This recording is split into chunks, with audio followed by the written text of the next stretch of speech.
This year's GRM Group Luge World Cup on natural track kicks off in Austria's highest ski resort in the Stubai Alps at 2,020 meters. The tiny village of Kühtai becomes the stage for a spectacular luge race over the weekend.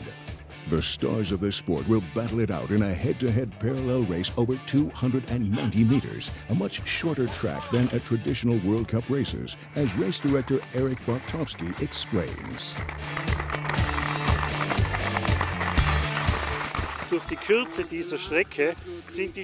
the course is very short, its difficulties are more condensed. There are shorter distances between the turns. As a result, athletes need to be very fast and have a perfectly prepared sled to master those difficulties. The parallel race is an altogether different track than we usually have in the World Cup.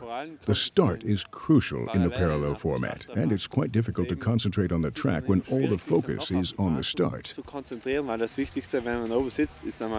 An unusual situation for the lugers on natural track. After a bad start, it's virtually impossible to finish the 9 turns as the winner. Starting too early leads to a penalty of 1.5 seconds. And that can be the end of many a favorite in the fight of man versus man and woman versus woman. The direct comparison is extremely exciting for the spectators, but also very popular among many athletes. The fact that the parallel race is so incredibly unpredictable, and that even complete underdogs have a chance to win it, makes it tremendously exciting. Also for the spectators, who can see everything from the bottom up to the start of the course. They realize immediately who's in front and who's behind. An absolutely amazing format. There are 2 runs in each round, from qualifying through to the finals. High speed, plenty of runs, an ideal framework for the action-packed sport of luge on natural track. I just love this sport, the speed from top to bottom. You have to keep your whole body fit. You need your arms, your feet. You use your abdominal muscles a great deal. The speed and everything gives you a real kick. Tina Unterberger also loves the thrill of speed. The lugers can reach up to 80 kilometers per hour on the natural track. However, there's no need to go that fast. Even in recreational sledding, a professional's love for her sport can become clear. Looking at the people who dare to go down here, it's in principle the same movement. Setting up to brake, you put both feet on the ground and then you pressure the runner or the sled, depending on the direction you want to go. You have this steering rein up front that you can lift up, which then lifts one runner. There's this inward strain as a consequence, which makes you do a beautiful turn. Patrick Bignetter from Italy is the shining star in natural track luge. The 27-year-old has earned the World Cup title 9 times, winning 36 races in the singles. This season, his targets are set as high as ever. Yes, of course. My goal is to win the World Cup again, and then the World Championships in San Sebastian. But there are 2 young Austrians ready to challenge him, Thomas Kammerlander and Michael Scheichel. They finished first and as runner-up at the last parallel race on the Seiserarm 12 months ago. Kammerlander also finished second in the World Cup, just 45 points short of Bignetter. At the season's kickoff in Kühtai, expectations run high within Team Austria. We want to bring the Men's World Cup back to Austria. Michael and I came very close to Patrick last year. This season, we'd like to beat him, of course. There's also a powerhouse among the female lugers, Ekaterina Lavrentieva from Russia. Besides the 28-year-old Austrian Tina Unterberger, third in last year's World Cup, it's best to look for a challenger in the Italian team. Greta Pinguera, only 19 years of age, as well as the previous World Cup's runner-up Evelyn Landthaler, could be suitable candidates. Maybe there's a chance at the parallel race of pushing Queen Ekaterina off the throne temporarily. At the Seiserarm, she was already eliminated in the quarterfinals, with 17-year-old Carmen Planicher celebrating a surprise win, her first at the World Cup. Hence, there's plenty to look forward to at the World Cup opener in Kühtai. Already on Saturday, it's showtime for the doubles. The strong Russian teams are in the final of the last 8, just as the sport's superstars Patrick Bignetter and Florian Clara. Going into the second run of the quarterfinals, the South Tyroleans already have a massive lead. The Bulgarians Peter Savov and Antony Stoikov are 1.5 seconds down after the first run, and they're suffering again in the extremely demanding upper section of the course. No threat to the perfectly coordinated Pigneter and Clara, who both race in the singles as well. They move on to the semi-finals with a maximum lead of 1.5 seconds.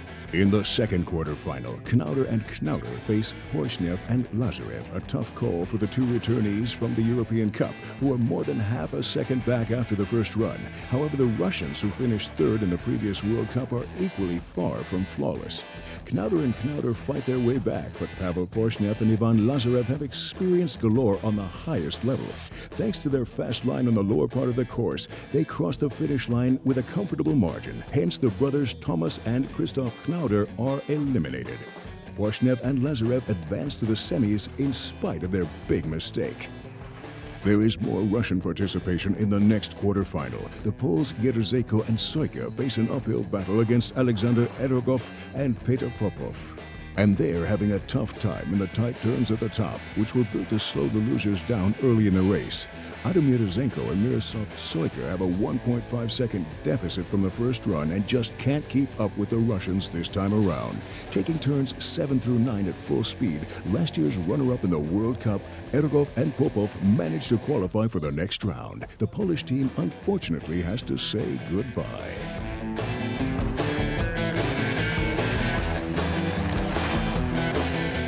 In the last quarterfinal, Austria is up against Slovenia. Following a crash in Run 1, Christoph Regensberger and Dominik Holzknecht are 1.5 seconds down. However, the local heroes from nearby Ötztal are fully determined to make up for the mishap.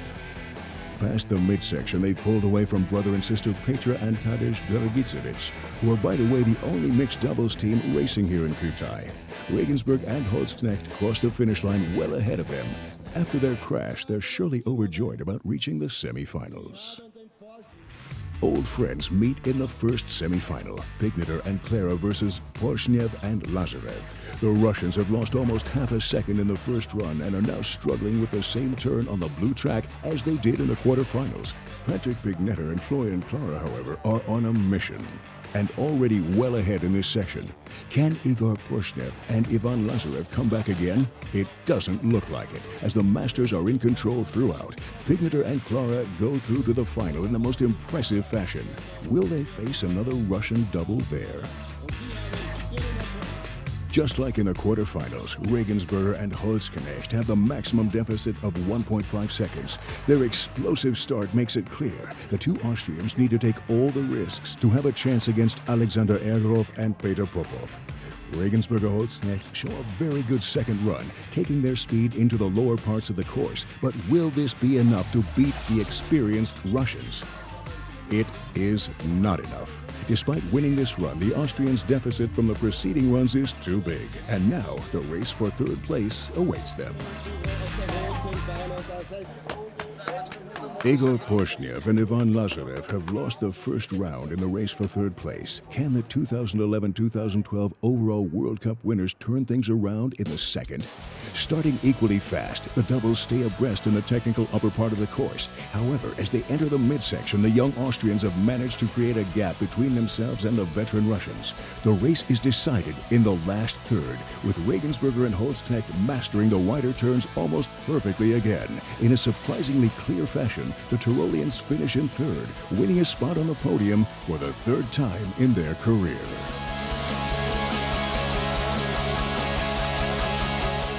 Now, it's crunch time at the start. Alexander Erogov and Peter Popov of Russia on the red track challenge the stars to a final duel. After the first run, Patrick Pigneter and Florian Clara from Italy only have a small lead over the Russians. While Pigneter-Clara get the better start, the two pairs are almost even in the curves 2 to 4. But soon the power racers Pigneter and Clara create a small lead, which doesn't last very long. The experienced double Erogov and Popov don't let up, putting themselves ahead of Pigneter and Clara by a tiny margin. What an incredibly exciting race! In the end, Patrick Pigneter and Florian Clara are a bit faster, securing their 30th World Cup victory in the doubles.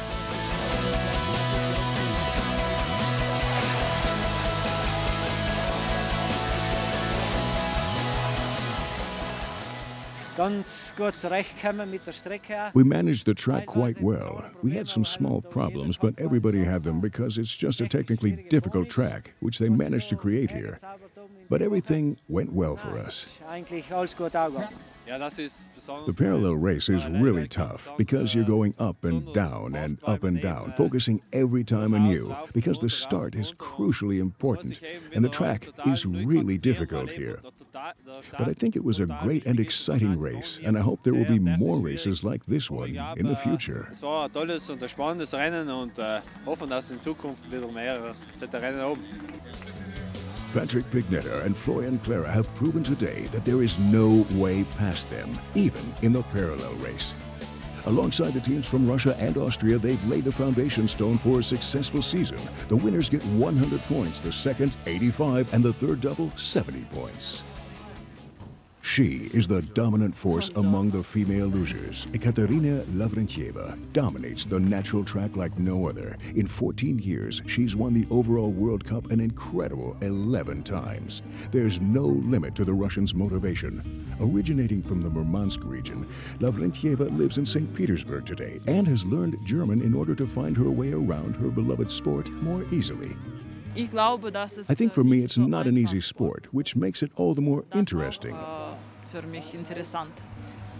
She ceaselessly works on her technique in order to break ever more records. Now she's chasing her 50th victory since halfway through the past World Cup.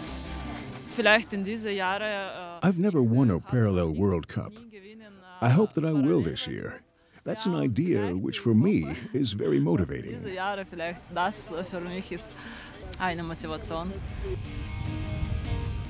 Motivation runs high among all competitors, but what shape are they in at the beginning of the season? On Sunday afternoon, the ladies get ready for the second run of the quarterfinal. It's time to be in the zone and block out the outside world. In the first quarterfinal, Tina Unterberger against Christina Götzl. Unterberger gets a much faster start, and the third placed in the last World Cup quickly creates a gap over Götzl. Being exceptionally strong in the parallel format, Unterberger is in control of the race now. While elegantly whipping around the curves, Götzl fails to make up ground. Having crossed the finish line, Tina Unterberger is much faster than Götzl again, which means Unterberger is the first woman to qualify for the semi-finals.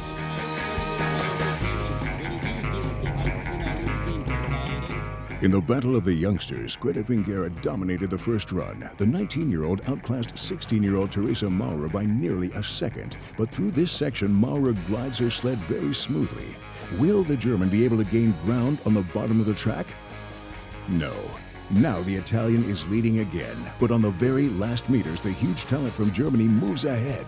Nevertheless, it's not enough to make up for the deficit from the first run, and it's Greta Vingera who advances to the next round. And now, a purely Italian duel.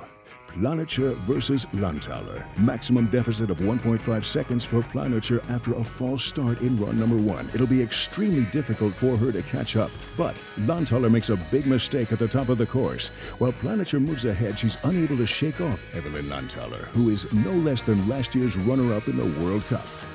Landthaler steps up her game. She's in great shape, and it's very tight until the end, and Landthaler takes the second run. The first big surprise, the winner of the parallel race at Seize Alm, is out. Landthaler, however, can look forward to the semis despite the loss. In the last quarterfinals, Petra Dragicevic faces the superstar Ekaterina Lavrentieva. The Slovenian is 1.5 seconds down after the first run.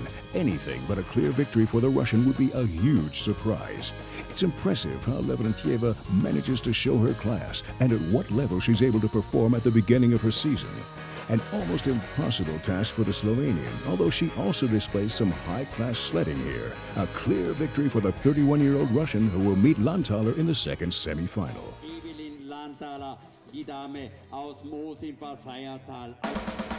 Now the first semi-final. Tina Unterberger against Greta Vingera, 35/100ths back after the first run. Unterberger gets a very good start, hurtling down the track with Vingera clearly under her control. But the timing officials indicate a false start for the Austrian. The athletes are riding a fine line now, but one of the big favorites has pushed it too far. Unterberger shows a great run but gets a 1.5-second time penalty for the false start, meaning that she is out. Greta Pinguera is the first to reach the big final. The second semi-final, the overall World Cup winner against the runner-up. Landthaler enters the course almost a half a second behind after the first run. She finds a good line, taking the corners properly, but will that be enough to outpace Lavrentieva? In this season as well, there is no way past the Russian. Now that the final is near, Lavrentieva steps up her game once more. But even though she hits the gas big time on the bottom of the track, Landthaler is able to follow, winning this run by a tiny margin, but it's not enough. Lavrentieva will race in the final against Pinguera. But first, the race for third place. Tina Unterberger against Evelyn Landthaler. Separated by the blink of an eye, Unterberger gets a slightly better start, while Landthaler makes the same mistake as in the quarterfinals. This curve is incredibly difficult to master on the red track. Unterberger benefits from this error, putting herself into the lead. She really has control over this course, but Landthaler refuses to let up. It's a very tight race until the last moment.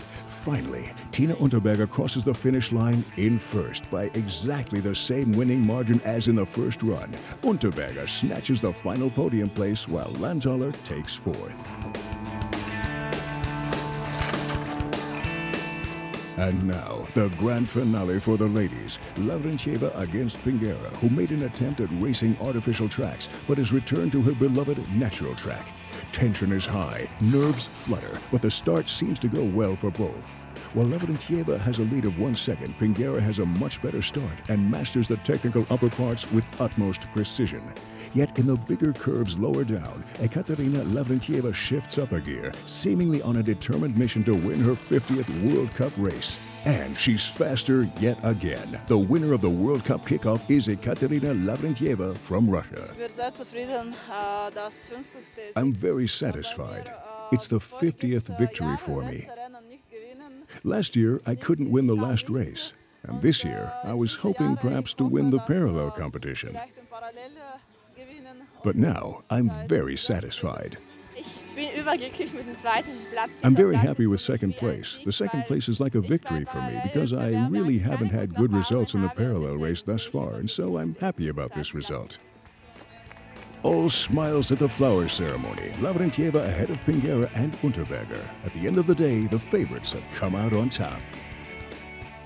In fourth place, Evelyn Landthaler ahead of Petra Dragicevic, and a second Austrian in the top 8, Christina Götzl.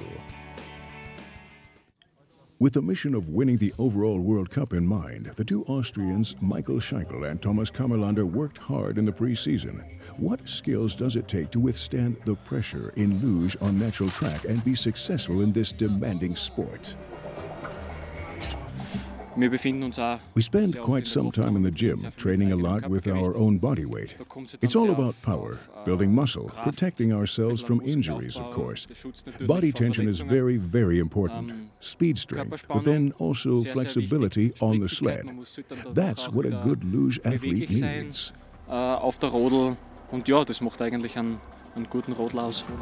In addition to that, the lugers need stamina, not only to keep up the level throughout an entire season. In principle, one needs to have good endurance, especially during the parallel competition, since you have many runs on one day, which is why you need stamina and speed at the start. Speed strength is also very important. Superstar Patrick Pignetta already has a victory under his belt. Who can stop him in the singles? The men's final rounds are about to kick off. Just before the start, there's a final sled control. For Thomas Kammerlander, the finals didn't go as planned. In the first run of the final 16, he starts well and races down the track in a clean line before risking too much, losing control over his sled and crashing in the last curve. Though it looks very dramatic, the crash doesn't seem to seriously impact the 24-year-old, and he's lucky in the second run of the last 16, as his competitor makes a false start. It's well taken care of by his teammates, and Kammerlander moves on to the quarterfinals.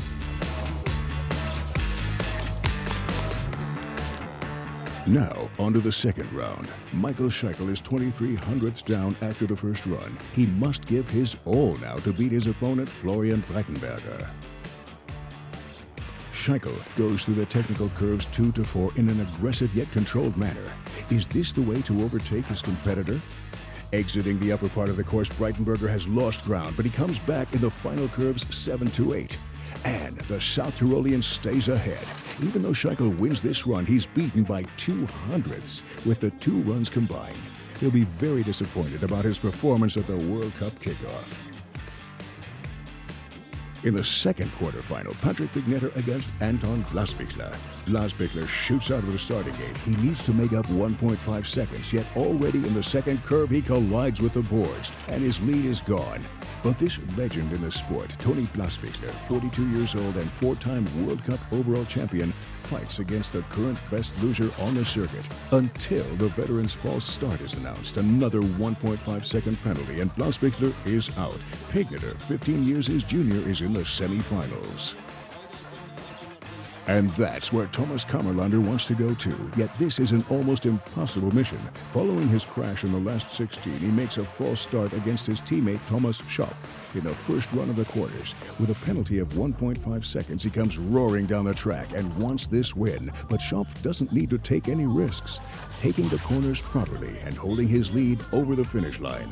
Kammerlander, who eliminates himself by a false start and a crash, doesn't offer any excuses. The track is technically very demanding, and we already saw yesterday that many runs have taken place on it. It has become bumpy, but it's the same for everyone. We're top athletes, and that shouldn't be a problem. Top-Athleten und das darf kein Problem sein. So it's the semis for Thomas Schopf. The last quarterfinal is between Florian Klara from Italy and George Maurer from Germany. Strong start by George Maurer, who goes into the race 39 hundredths back. But the Italian seems to be flying over the difficult course on the cushion of his victory in the doubles. False start. The judges indicate a false start for George Maurer. Racers can't miss the start in the parallel slalom, and then George Maurer hurls himself into the course too early. Florian Klara, on the other hand, smiles himself into the semi-finals. Italy versus Italy in the first semi-final. Pignetter outclassed his teammate Breitenberger by almost a second in the first run. It's clear that Pignetter desperately wants the victory in the parallel race, yet Breitenberger copes very well with the blue track. A slight lead for him now, and Pignetter has to work really hard. Halfway through, they're almost level. Breitenberger wins by a very small margin, which is not enough to eliminate Pignetter. The first finalist is Patrick Pignetter. Florian Breitenberger will start in the race for third place. And we're in the second semi-final. Following a big mistake in the first run, Thomas Schopf needs to make up the maximum deficit of 1.5 seconds. The bronze medal winner at the 2009 World Championships is somewhat ahead. But before long, Florian Klara accelerates massively, reaching curve 7 in first, and the race is over. And now we have a situation that has never happened before. Klara in the final against his doubles partner, Pignetter.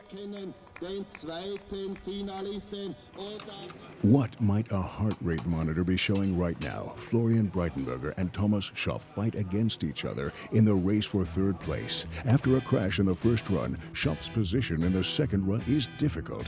He needs to make up a gigantic 1.5 seconds in order to finish on the podium. Schopf gives it his all, goes above an aggressive line at the top, which will pay off in the fast midsection, while Breitenberger can take nearly all the time in the world to drive his sled smoothly and safely. Even though Schopf crosses the finish line first, he only cuts down his deficit by 0.3 of a second. Just like at the last parallel race in his native South Tyrol, Florian Breitenberger secures third place, and Schopf is fourth. The showdown in the men's race. All eyes are on Patrick Pignetter.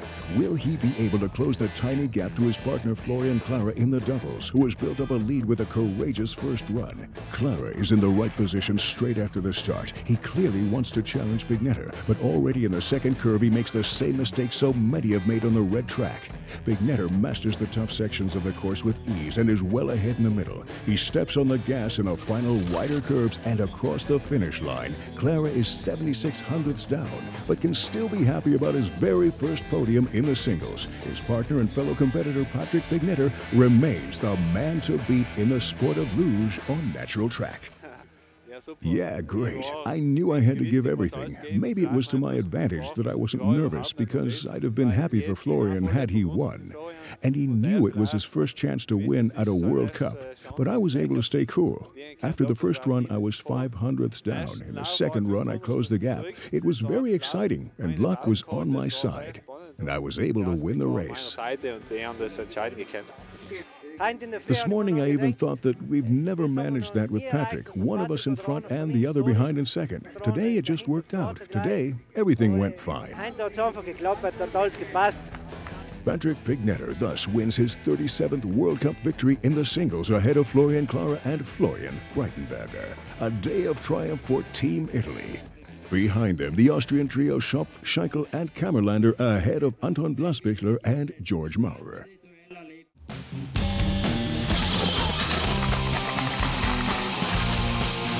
We promise we'll visit the natural luge track once more. Stay tuned.